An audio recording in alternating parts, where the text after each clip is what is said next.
Hey, fellow Red Devils, I'm Paul O'Brien and I'm the newest member of the Cult of Cantona podcast.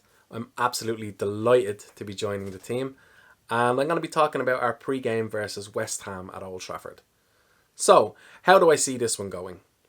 Manchester United versus West Ham is always a great fixture. There's been some really memorable moments throughout the years.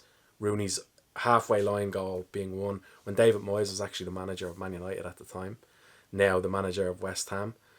And one moment that sticks out for me is Carlos Tevez scoring a goal for West Ham, having already been signed to be a Manchester United player in the following season and keeping West Ham in the Premier League with that goal. Amazing scenes, and the place is absolutely rocking that night. Our injury list is still fairly extensive in terms of our team. We're missing Harry Maguire, Lissandro Martinez, Barry Casemiro, Mason Mount, Malacia. I don't know when we're going to get a good, decent run in the team, or if you're going to wonder now if Barry is really Casemiro's first name.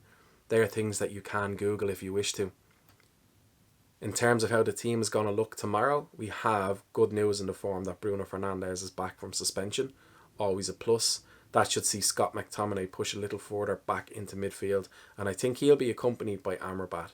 At right back, we have a suspended Diogo Dalot, so Aaron Wan-Bissaka should fit back in there. I'm hoping to see some good form from Aaron Wan-Bissaka. He's a player who I personally like, but again, he can be hit and miss, which has been somewhat typical of Man United over the last couple of seasons. But when Aaron is on, he's on. That tackle against Wilfred Zaha against Crystal Palace was phenomenal. You could see the interview with Wilfred Zaha after when he turned around. He's anyone but Aaron. Anyone but Aaron. And that's the fear he does when he's on form, putting players, but sometimes I just see people breeze right by him as well, and I actually do prefer Dalot in the position at right back, but let's hope to see a good display tomorrow from Aaron Wan-Bissaka. This is an interesting time to play West Ham because they're coming off the back of a 5-1 hammering to Liverpool, so I'm left to wonder, are we going to get that version of the West Ham who's already wounded, and are we going to steamroll right through them? Or do we get a defensive-minded West Ham who are out for blood and they're going to come at us? I'm hoping we get the steamrolled version, but they do have some top players coming back into the squad.